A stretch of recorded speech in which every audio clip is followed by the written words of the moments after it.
তো গাইস, এগুলো হচ্ছে মূলত চারা, এই যেগুলো কাটিং করা হয়েছে, আর এগুলোর থেকে মূলত আপনাদের চারা হবে। দেখুন এইভাবে সবকিছু একসাথে নেওয়া আছে, এখন আলাদা আলাদা ভাবে লাগানো হবে। আর এখানে মাটি প্রস্তুত করা হয়েছে, তো এইগুলাতে একটা একটা করে বসানো হবে। এই যে এইভাবে মূলত, এই যে দেখতে থাকুন।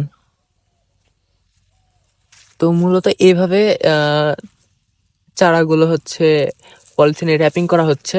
এই যে এইভাবে আপনাদের যদি একটু দেখাই, এই যে এইভাবে। জানি না কেমন ভাবে দেখতে পাচ্ছেন, বাট আমি যতটুকু সম্ভব দেখানোর চেষ্টা করছি। তো এইভাবে মূলত র্যাপিং করা হবে, আর লাগানোটা দেখাচ্ছে আপনাদের, সাথে থাকুন। আপনাদের তো হচ্ছে র্যাপিং করা দেখালাম, আবার হচ্ছে চারা কাটিংও দেখালাম, আবার মাটি মাটি কিভাবে প্রস্তুত করা আছে সেটাও দেখালাম। এখন আপনাদের লাগানোটা দেখাই, যদিও আমি এটা আগে দেখাইছি, আবারও দেখাচ্ছি। এই যে এইভাবে, এটা এক ধরনের পাউডার যেটা হচ্ছে গাছের জন্য দরকার।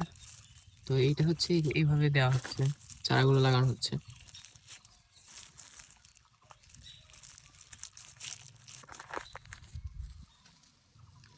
চারা লাগলে অবশ্যই নাম্বারে যোগাযোগ করবেন।